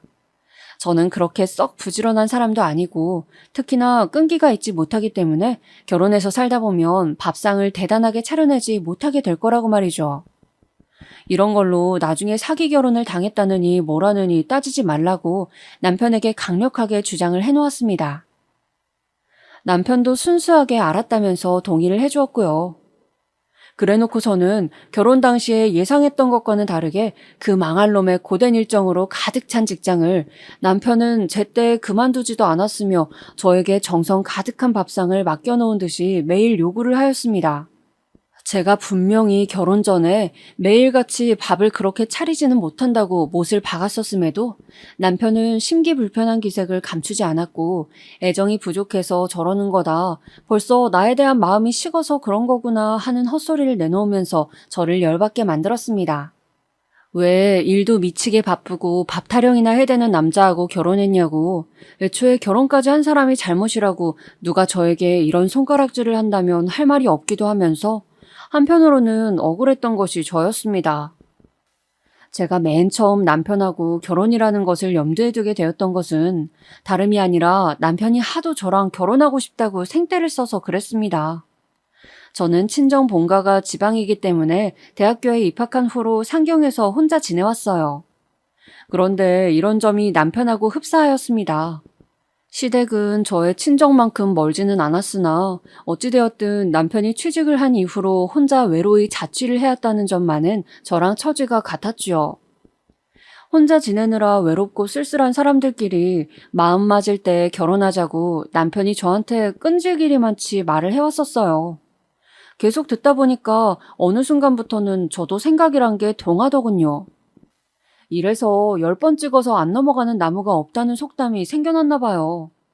그리고 무엇보다 남편이 지금은 눈코 뜰 새 없이 바쁘게 일하고 있지만 이것은 전부 자기 자신만의 일을 시작하기에 앞서서 치르는 전초전일 뿐이며 자기 사업으로 반드시 성공할 것이고 이 모든 과정에서 벌어들이는 돈은 저를 위해 기쁘게 내어주겠다고 말을 했었어요. 그 말을 듣고 넘어가지 않을 여자란 많지 않을 거라고 저는 감히 속단을 내려봅니다. 우리 집이 유복한 것도 아니고 내가 수입이 많은 것도 아니잖아. 내 고향에 일자리가 많았으면 그냥 집에서 살았을 텐데 지방의 소도시라서 내 직종이 그쪽에 없다 보니 어쩔 수 없이 여기에 나 혼자 살며 돈을 벌었을 뿐. 내 월급이 객관적으로 많은 것은 아니고 급여가 많이 오를 거라는 전망도 없지. 어쩌면 이건 하늘이 내게 수지 맞는 결혼을 하라고 준 기회일지도 몰라. 이런저런 계산을 저도 나름대로 맞춰본 끝에 남편이 입에 달고 사는 우리 결혼하자는 말에 드디어 승낙의 뜻을 밝혔던 겁니다. 그래서 결혼한 거라면 남편의 그 돈을 다 받아먹는 처지가 되었으니 잔말 말고 집안일을 다 해야 하는 거 아니냐고요? 그런 궁금증을 제 이야기를 들으시면서 품으실 수도 있겠다는 짐작이 듭니다. 만약 그랬다면 저는 잠자코 남편이 얼마나 바쁘든 그래서 저의 일상에 얼마나 지장을 끼치든 잠자코 지냈겠죠. 남편은 결혼한 후에 그렇게 힘들게 일해서 번 돈을 저에게 일임하겠다는 약속을 지키지 않았습니다. 그런데 사유가 또 아주 그럴싸하였습니다. 왜냐하면 남편이 퇴사 후에 자기 일을 시작할 거라고 했었잖아요. 이때 들어가는 돈이 필요하기 때문에 어찌되었든 자기가 돈을 다 쥐고 있어야겠다고 하는 겁니다. 참고로 결혼할 때 집은 딱 남편 반, 제가 반 부담해서 마련하였으며 혼수는 시부모님께서 거의 다 해주셨습니다. 저희 친정 부모님께서 아무리 그래도 몸만 달랑 들고 시집 가는 건 안 된다. 그랬다가는 괜히 책 잡혀서 고단해질 수도 있다며 강력히 주장하시면서 있는 돈 없는 돈 탈탈 털어서 집 마련하는 금액의 반을 대주셨던 겁니다. 제가 모아놓은 돈은 웬만하면 결혼하면서 건드리지 않길 바라셨어요. 부모님께서 아주 완강하게 구셨기 때문에 저는 따랐습니다. 그렇기 때문에 결국 계산기를 두드려 본다면 결혼하면서 제가 금전적인 지출이 많이 기운 것은 아니었어요. 그런데 결혼하고 나서 내가 기여하고 있는 가사노동력을 본다면 결국 그 인간이 지출한 거나 내가 지출한 거나 똑같은 셈 아니야? 노동력은 어디 공짜인가? 아니잖아. 파출부를 불러도 돈이 얼마나 깨지는데. 결혼하기 전에는 남편이 일에 몰두하면서 미래를 계획하는 그 모습이 매력적으로 보였고 제가 열심히 뒷바라지를 하는 것이 미래를 향한 일종의 투자라고 여겼건만 막상 결혼을 해보니까 이건 영 제가 생각했던 그림과는 달라도 너무나 달랐습니다. 집안일은 개코도 안 건드리면서 그놈의 밥상 타령, 정성 타령만 해대는 남편. 월급 들어오면 한 달에 50만 원만 저한테 던져주고 그걸로 해결해라고 하면 다인 줄 아는 남편. 생각할수록 어이가 없는 구조였네요. 50만 원이요? 그때의 물가로 생각해도 한 달 식비로 치기엔 턱도 없는 금액이었습니다. 당연하게 저의 노동력에 대한 대가는 여기서 쏙 빠지더라고요. 너 토스트야? 내가 무슨 미국인인 줄 알아? 빵만 먹고 살게. 언제는 토스트가 밥보다 맛있다면서 간편하게 먹어서 좋고 속은 든든해서 최고라고 할 땐 언제고 오늘은 왜 또 토스트가 별로래? 아, 이런 걸 꼭 말로 해야지 알아듣냐. 똑같은 메뉴는 이틀 연속만 가능하다고. 2번은 돼도 3번은 안 돼. 오늘 저녁에 김치찌개 끓이지 마. 너 요즘 걸핏하면 김치찌개 끓이더라. 언제는 김치찌개를 1년 내내 먹어도 좋다면서 안 질리는 메뉴라고 해놓고 왜 또 그래? 아, 진짜 나 짜증나서 못 참겠어. 못 해먹겠다고. 아, 그래? 짜증나게 만들었으면 미안해. 나도 생각을 정리하고 오늘 퇴근해서 말해줄게. 남편이 의미심장하게 그런 말을 남겼던 날, 저는 내심 무슨 이야기를 듣게 될까 기대를 하고 있었습니다. 혹시 퇴사 이야기일지 앞으로는 밥 투정을 안 하겠다는 선언일지 짐작을 하면서 기다리고 있었죠. 그런데 그날 늦게 퇴근한 남편이 저한테 웬 종이 한 장을 내밀더라고요. 제가 그것을 받아보았더니 뭐였는 줄 아세요? 바로 식단표였습니다. 학교 같은 기관에서 사용하는 식단표 있죠? 그 양식 그대로 식단표를 자기가 짰더라고요. 오늘 미치게 바쁜 와중에 내가 그것까지 만드느라고 고생 좀 했다. 이제부턴 그걸 보고 만들어줘. 그 기간 안에 내가 다음 것도 얼른 만들어서 전달해줄게. 이 사람은 혹시 공감 능력이라는 것이 떨어지는 건가? 이런 합당한 의구심이 들었습니다. 메뉴를 보니까 자기가 좋아하는 거 그리고 만들기 버거운 것들로만 오질나게 적어놨더라고요. 그러거나 말거나 집에 제가 사다 놓은 재료에 맞춰서 음식을 만들어 주었습니다. 남편이 왜 자기가 적은 대로 안 만드냐고 툴툴거리길래 제가 그랬죠. 그래서 본인 사업은 언제 시작할 건데 그거 기약은 있어? 제가 묻자마자 조용해져선 밥만 퍼먹더군요. 얄밉고 어이가 없는 남편의 입을 언제든지 닥치게 할 수 있는 비장의 카드란 공교롭게도 바로 퇴사, 사업 이야기였습니다. 이 얘기만 나오면 남편은 유구무원이 되어서 씩씩거릴 뿐 저에게 제대로 된 대꾸도 못하였죠. 그놈의 사업 준비 핑계 때문에 저한테 돈도 꼴랑 50만 원만 던져주고 있었으니 제까짓 게 무슨 할 말이 있었겠나요? 어느 날은 제가 출근 준비로 바쁘게 부산을 떨면서도 남의 먹거리를 챙기고 있다가 정신이 멍해졌어요. 이렇게 사는 것이 맞나? 내가 지금 결혼해서 행복하게 지내고 있는 걸까? 남편이란 작자하고는 맨날 돈 얘기, 사업 준비 얘기로 신경전만 벌이고 신혼부부의 알콩달콩한 맛이란 전혀 없잖아. 그런 생각이 확 드는 순간 모든 것이 부질없게 느껴졌습니다. 그날 저녁 웬일로 조금 일찍 퇴근한 남편이 또 밥상머리에서 밥 투정을 해댔어요. 안 그래도 요즘 힘들어 죽겠는데 저녁 꼴이 이게 뭐야? 이런 것도 나 먹으라고 차린 거야? 숟가락으로 계란찜을 뒤적거리면서 남편이 신경질을 내는 것에 저도 울컥했습니다. 자기는 내가 보살인 줄 알아? 언제까지 내가 이렇게 반복되는 하루하루를 참을 거라고 생각해? 나 인내심 그렇게 안 많아. 어딜 가서 최저시급 받고 아르바이트를 해도 이것보다는 마음 편하겠어. 그건 돈이라도 벌리지. 지금까지 참고 있었던 점들을 제가 남편한테 다다다 쏘아냈어요. 그랬더니 남편이 제 말을 들을수록 입을 점점 꾹 다물더군요. 그리고 제가 이렇게 물었을 때 남편이 화들짝 놀랐습니다. 이거 완전 사기 결혼 아니야? 자기가 나랑 결혼하기 전에 말했던 것들 중에 지킨 게 뭐가 있어? 나한테 돈 준다면서 그거 어떻게 된 거야? 사업인지 뭔지 그거 아직도 기약 없으면 그냥 나한테 돈을 줘야지. 그게 맞는 거잖아. 사기라니. 너 말을 뭐 그렇게 하냐? 나도 지금 나름대로 생각이 다 있다고. 괜히 설레발 떨어서 초라도 칠까봐 너한테 아직 말을 못하고 있는 것 뿐이었어. 왜? 어차피 또 사업하기로 한 거 시작이 미뤄졌다고 그럴 거잖아. 뻔해. 아니야. 나랑 절친한 성건이 형 너도 잘 알지? 그 오빠라면 당연히 알지. 우리 결혼식 사회본 사람인데. 그런데 갑자기 그 오빠는 왜? 성건이 형이랑 같이 동업하는 형태로 처음엔 시작을 해볼까 해. 지금 벌써 준비 중이고 나는 내가 참여한 기획만 회사에서 마무리되는 대로 퇴사 의사를 밝힐 거야. 남편이 사뭇 진지하게 말을 하는 것에 저의 귀가 솔깃해졌습니다. 이번에는 진짜인가 싶어서요.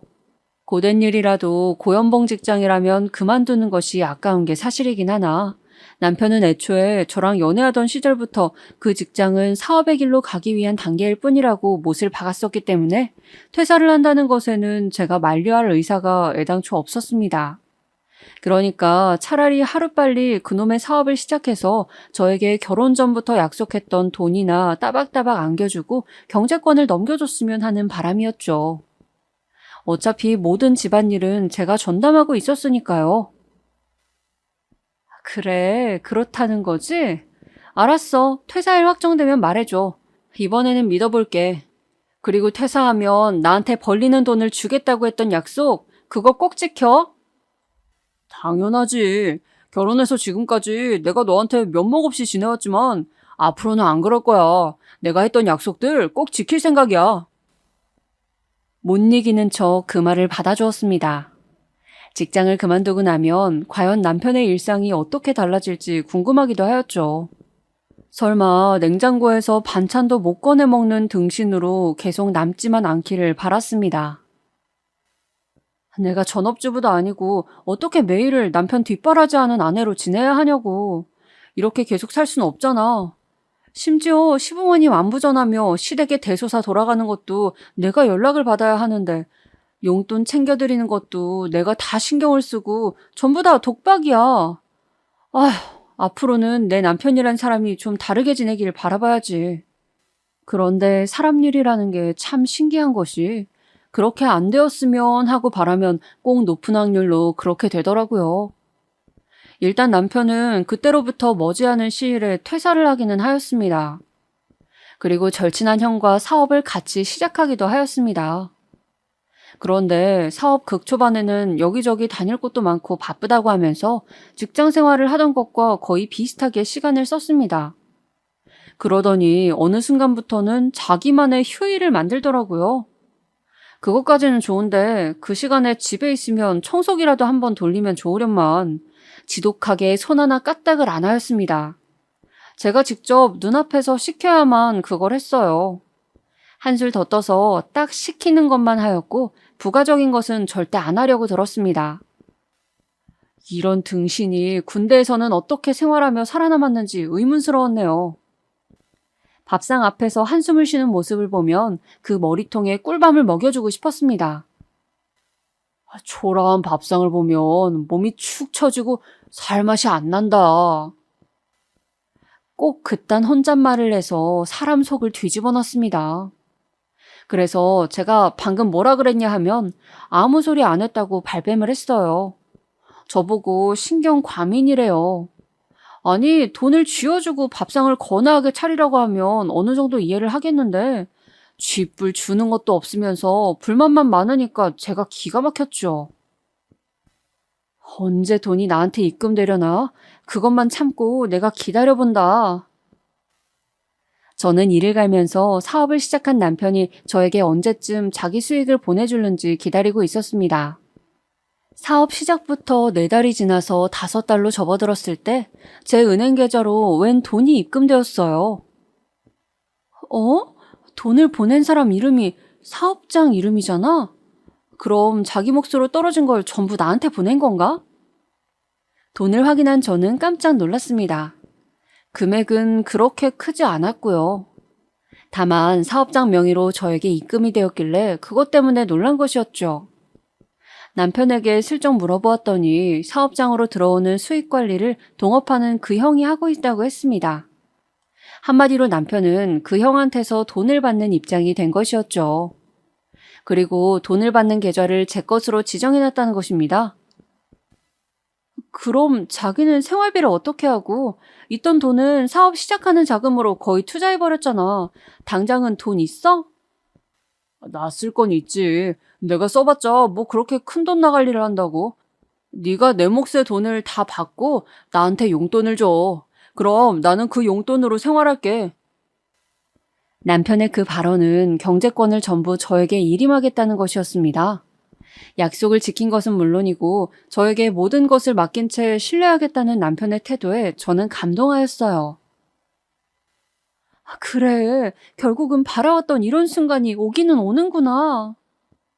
그 이전까지 저는 하루에 12번도 더 결혼을 괜히 했나 싶은 후회를 반복하고 있었으며 이혼이라는 생각을 종종 하였으나 이제는 그럴 일이 없을 것이라고 여겨졌습니다.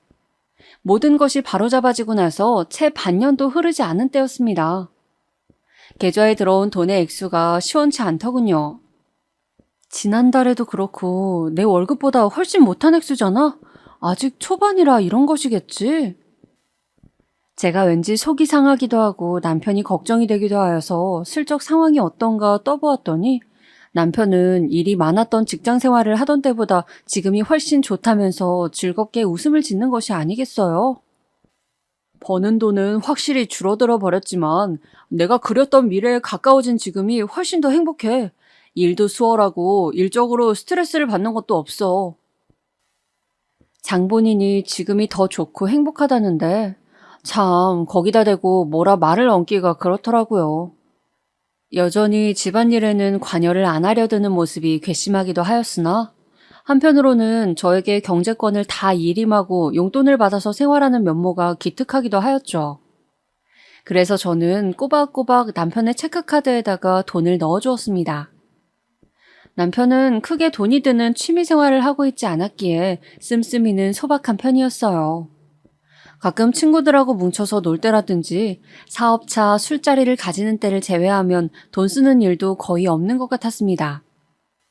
저는 제가 버는 돈과 남편이 번 돈을 합쳐서 열심히 가게를 관리하였고 살림을 꾸려나갔습니다.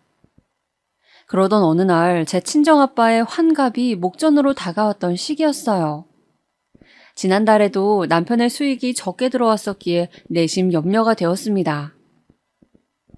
자기야, 우리 아빠 환갑 때 어떻게 할 거야? 제가 물어봤더니 남편이 화들짝 놀라면서 벌써 환갑 때가 되셨냐고 하더라고요. 그런데 시아버지랑 제 친정아빠랑 연세가 같으셔서 환갑도 같은 애거든요. 이걸 결혼하기 전부터 저나 남편이나 다 알고 있었습니다. 당장 작년에도 생신 챙겨드리면서 그 얘기를 나눴던 것 같은데 왜 새삼 놀라고 그럴까? 저는 그런 시덥지 않은 의문을 품으며 남편에게 계획이 있느냐고 물어봤죠. 그랬더니 남편은 그때 사업장에 일이 많아서 여행 같은 일정에는 시간을 내기 어려울 것 같다고 하더군요. 환갑잔치나 정성껏 해드리자는 말에 제가 실망하면서도 고개를 끄덕였습니다. 친정아빠가 워낙 이곳저곳 다니시는 걸 좋아하시니까 저는 내심 환갑 기념으로 여행을 같이 떠날까 했었거든요. 결국 환갑잔치 직전에 친정 식구들끼리 2박 3일 펜션 나들이를 다녀오는 것으로 했고요. 남편은 이때 동행하지 못하였고 잔칫날에 참석을 하였습니다. 그런데 제 친정아빠의 환갑을 맞이하는 남편의 태도가 제 기준에서는 아주 가관이었습니다. 자기야, 암만 그래도 장인어른 환갑인데 자기는 뭐 준비한 거 없어? 나는 너한테 돈을 다 맡기고 사는데 내가 뭘 준비하겠어.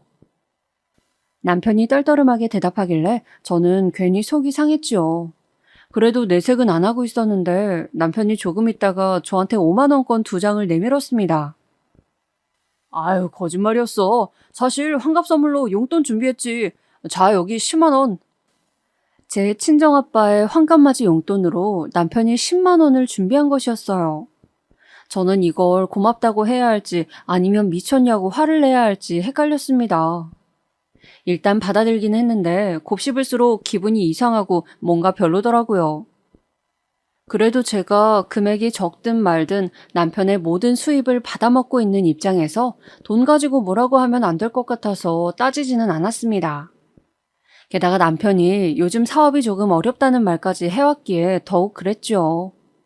사업이 신통치 않다는 건 저도 남편 몫으로 떨어지는 금액을 직접 입금받고 있는 처지라서 잘 알았습니다. 아휴, 그런데 차라리 정성이 담긴 감사 편지라도 적어줬으면 좋았을 것 같은데 10만 원은 너무 정없어 보이지 않나? 한숨을 내쉰 저는 친정아빠의 환갑 용돈으로 제 돈을 보태어 100만 원을 드렸습니다. 아무리 그래도 환갑인데 다 큰 자식이, 그것도 결혼한 자식이 이 정도의 돈도 못 드리면 못 볼 꼴을 보이는 거라고 생각이 들었어요. 친정 부모님께는 남편이랑 저랑 같이 마음 모아서 드리는 용돈이라고 말씀을 드렸었고요. 유야무야 친정아빠의 환갑이 무사히 지나가고 얼마 뒤였습니다.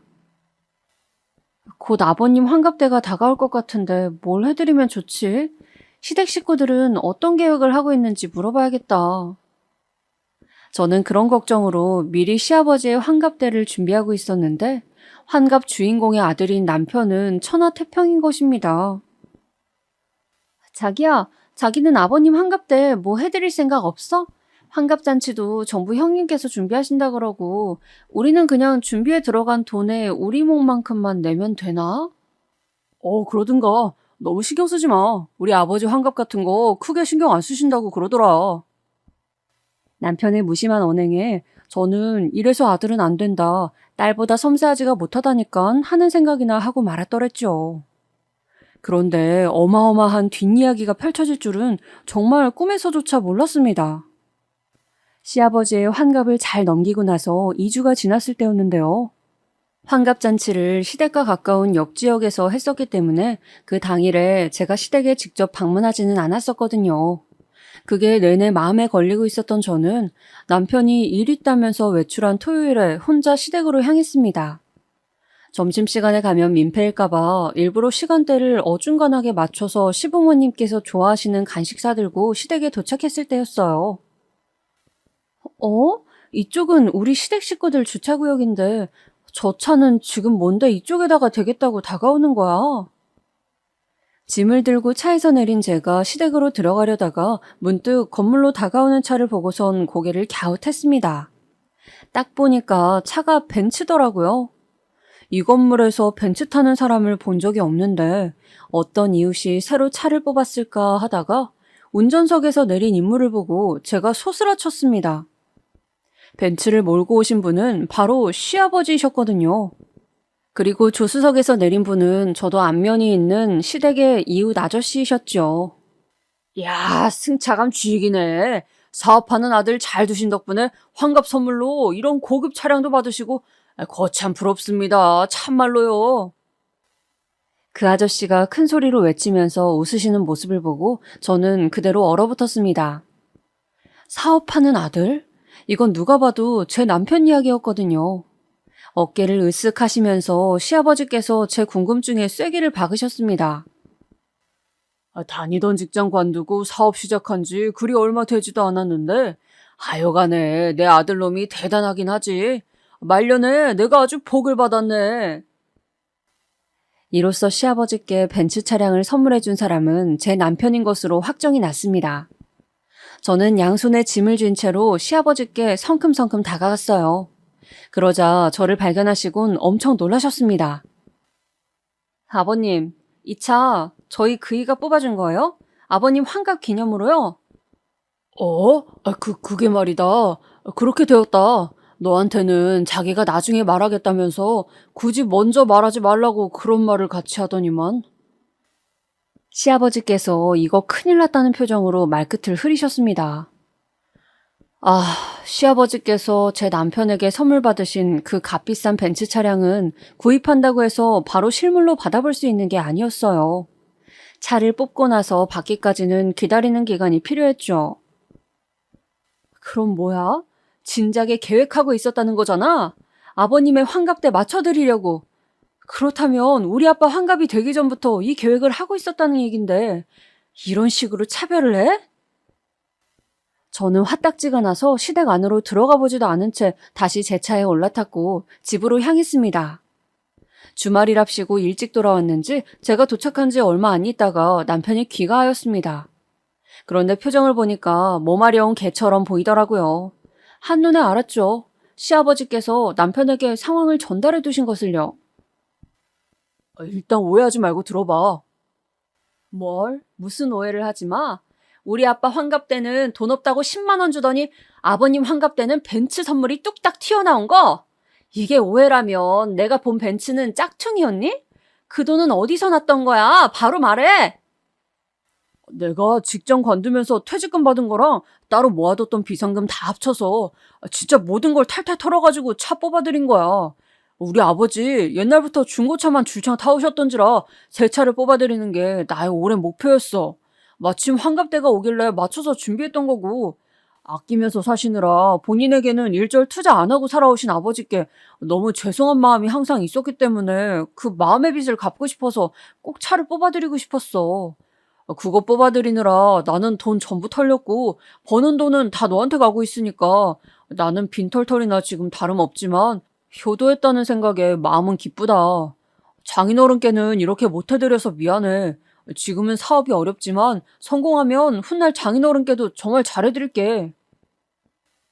남편이 울상을 지으면서 간절히 제 앞에서 호소를 하기에 제 분노가 점차 사그러들었습니다.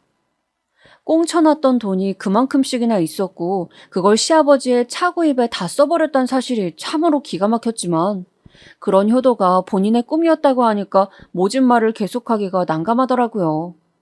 하지만 저를 속인 것과 음흉하리만치 몰래 그런 일을 벌인 것에 대해서는 화가 안 풀렸습니다. 쌀을 씻다가도 울컥 화가 치밀어 올랐죠. 그런 놈, 내가 뭐가 예쁘다고 또 밥을 차려줘야 하지? 진짜 화병이 걸릴 것 같은데 어디 가서 이런 이야기들을 꺼낼 수도 없고 혼자 끌어안으면서 지냈습니다. 그런데 정말 황당한 뒷이야기가 아직 남아있었습니다. 시아버지의 환갑 선물 벤츠, 이것은 어떻게 보면 빙산의 일각이었던 것이에요. 그 빙산의 실체를 저는 아주 우연한 계기로 마주하게 되었습니다. 이상하다. 오늘이 급여일이 분명한데 왜 밤이 다 되도록 입금이 안 되지? 주말도 아니고 평일에 이럴 수가 있나? 남편의 급여가 안 들어오고 있었습니다. 저는 속으로 별별 생각을 다 했더랬죠. 혹시 사업장이 다 쓰러져 가나? 거의 망해가나? 돈이 안 들어올 만큼의 상황이라면 당연히 급여일 전에 남편이 나한테 말을 했을 텐데 지금 이건 어떻게 된 일일까? 그런 고민들을 끌어안은 채로 남편한테 직접 물어볼까 말까 망설였습니다. 그냥 물어봐도 될 일이었는데 이상하게 제 가슴 한켠에 묘한 의구심이 있었거든요. 그것이 제 입을 못대게 만들었어요. 저는 아무런 내색도 않고 있다가 다음 날에 평소보다 일찍 퇴근을 해서 남편의 노트북을 뒤적거렸습니다. 아침에는 제가 출근이 더 일러서 확인하기가 힘들었거든요. 은행 사이트에 들어가니까 인증이 필요했는데 남편의 노트북이었기에 그곳에 마침 남편의 공인인증서가 저장이 되어 있었습니다. 그걸 이용해서 남편의 계좌로 들어가 봤어요. 떨리는 손길로 이체 목록까지 확인하던 때 이게 다 뭐야? 이건 나한테 입금한 내역들이잖아? 이게 왜 이 계좌에 찍혀 있어? 남편의 계좌에는 다달이 저에게 입금한 내역들이 남아 있었습니다. 저는 부정하고 싶었던 한 가지의 사실을 알 수 있었어요. 남편은 급여일에 맞춰서 저에게 직접 자기가 돈을 입금했었던 겁니다. 돈을 보내는 사람의 이름을 사업장명으로 변경해가면서 수동으로 보냈던 거예요. 그렇다면 남편이 사업장에서 받는 돈은 어디 있냐고요? 당연히 남편의 계좌에 찍혀 있었습니다. 남편은 사업장에서 난 수익을 자기 계좌로 받고 이걸 때마다 저한테 수동으로 직접 이체를 했었던 건데요. 가장 큰 문제는 100만 원 이상을 자기 몫으로 떼고 나서 저한테 입금을 했었다는 사실입니다. 와, 이게 다 뭐야? 그럼 사업하고 나서 번 돈을 나한테 속이고 일부만 나한테 입금을 해왔다는 거잖아? 나는 그것도 모르고 그 받은 돈에서 다시 얼마를 떼어서 용돈으로 줬었고 생활비로 쓰라면서 체크카드도 쥐어줬어. 이게 사람을 기만한 게 아니면 뭐야? 자기 남편이 돈을 생각보다 잘 벌고 있었는데 이걸 싫어할 아내가 세상에 어디 있겠나요? 그런데 지금까지 저를 속이면서 태연스레 연기를 해왔다는 것이 끔찍할 만큼 역겨웠다는 것이 문제였습니다. 더군다나 요즘 사업이 어려워서라는 핑계를 대고 제 친정아빠의 환갑때는 꼴랑 10만 원을 줬었죠. 그래놓고선 자기 부친인 시아버지께서는 당당하게 벤츠 차량을 새로 뽑아줬었고요. 나는 지금까지 내 몫의 돈을 떼어서 양가 부모님 용돈 챙겨드리고 살림하는 데 쓰고 그래왔는데 내가 고군분투하는 동안 이 미친놈은 이딴 저열한 짓을 하고 있었단 거네, 나 몰래. 상황 파악을 마치고 나서부터는 웃음이 나왔습니다. 쥐꼬리만한 돈, 그것도 남편의 값진 수입이랍시고 소중히 여기면서 관리해오고 남편에게 생활비 챙겨주면서 정작 저는 허리띠 졸라매고 지내왔다는 사실이 저를 더없이 비참하게 만들었습니다. 이렇게 돈을 더 벌고 있었으면서 뒤로 다 꽁쳐두고 저를 속이고 모아왔다는 작태에 헛웃음이 나왔어요. 너무 괘씸하다 못해서 인간적인 배신감이 치밀었고 남편이 귀가하였을 때 저는 미룰 것 없이 바로 물어보았습니다. 왜 거짓말했어? 나 속이니까 좋았니? 너 도대체 어떻게 되어먹은 인간이길래 이렇게까지 최저일 수가 있어? 갑자기 무슨 소리를 하는 거냐면서 인상을 쓰던 남편은 제가 내민 남편의 계좌이체 목록 앞에서 아연실색을 하였습니다. 이걸 어떻게... 그러니까 이건 말이지. 내가 일부러 이런 거야. 나중에 너 놀래켜주고 싶어서 그랬지. 이게 다 내가 일부러 계획한 거라니까.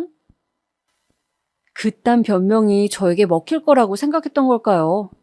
남편이 허둥지둥하면서 변명을 하는 모습에 저는 오히려 확신이 들었을 뿐입니다. 저를 영영 작정하고 속여먹고 등쳐먹으려고 했던 게 남편의 본심이라는 것을 말입니다.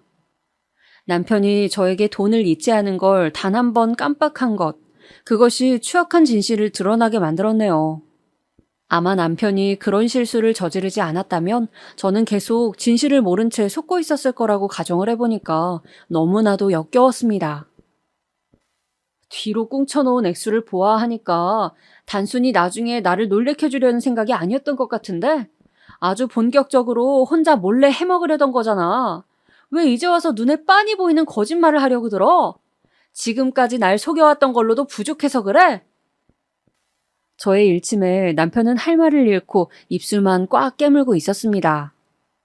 그때로부터 얼마 전에도 남편이 옛 직장 동료들하고 만나서 술자리 가진다길래 저는 용돈 더 줄 테니까 이번에는 자기가 내고 와 이렇게 격려까지 해주었었는데 거의 얻어먹고 다닌다는 남편의 말에 저는 속으로 안쓰럽게 여겨왔었는데 모든 게 거짓이었고 속았다는 생각에 정말 미쳐버릴 것 같았어요. 남편이 돈을 쓴 내역을 보아하니까 가관이었습니다. 돈 쓰는 취미생활이 없기는 개뿔 잘만 쓰고 다녔더군요. 제가 열심히 가게 부쓰면서 아둥바둥 돈 관리를 하는 거 뻔히 자기도 봐왔었으면서 저를 기만하였습니다. 사그라들지 않는 분노로 제가 계속 남편한테 쏘아댔는데 계속해서 가만히 듣고 있던 남편이 어느 순간 저를 확 째려보면서 소리를 지르는 게 아니겠어요? 야, 근데 지금 그래서 뭐 어쩌라고? 내가 번 돈이야. 내가 숨기든 말든 어쨌든 내가 번 돈이잖아. 네가 번 네 돈도 아닌데 왜 이렇게까지 열을 올리냐? 너 설마 나한테 평생 빨대 꽂고 살 생각이었냐? 내가 너 이럴까봐 일부러 수입 공개 안 하고 숨겨왔던 거야. 그러니까 이건 내 잘못이라기보다는 네가 애초에 원인 제공을 했기 때문에 벌어진 일이라고. 결혼 전부터 저에게 했던 약속들은 그럼 전부 헛된 것이었고 저는 부질없는 것을 기다리며 결혼을 하고 또 결혼 생활을 유지해왔다는 것이었습니다. 그토록 뻔뻔하게 적반하장으로 나오는 남편을 보면서 저는 제 안에 남아있던 이 남자에 대한 일말의 애정이나 좋은 감정들이 전부 사라지는 것을 느꼈습니다. 네가 어떤 헛소리를 하든 지금에 와서는 아무것도 상관없어. 그런데 너 아무리 그래도 네 장인어른의 환갑 때 꼴랑 10만 원을 용돈이랍시고 내민 거 이거 스스로 부끄럽지도 않았니? 어쩜 그럴 수가 있었어? 나는 이해가 안 돼. 참나, 네가 네 돈 벌어서 네 아빠 환갑 잘 챙겼으면 될 거 아니야. 스스로 챙겨야지. 나한테 뭘 바란 것부터가 생각이 글러먹은 거 아니냐?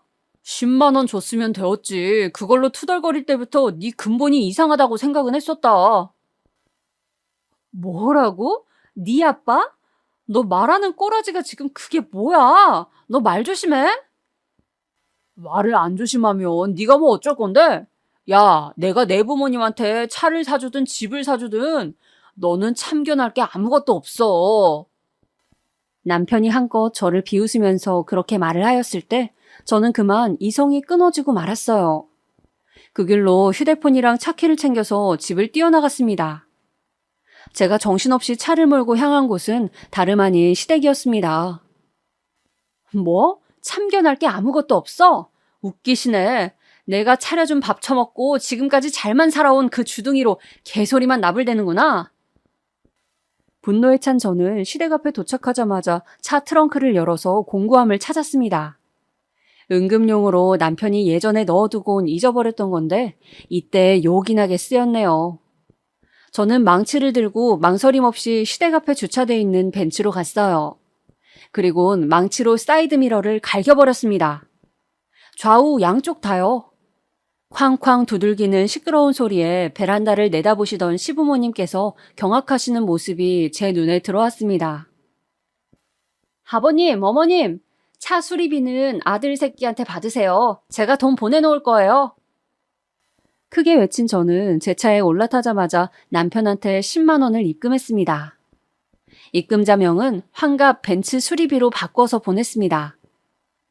저는 집이 아닌 친정으로 내려갔어요.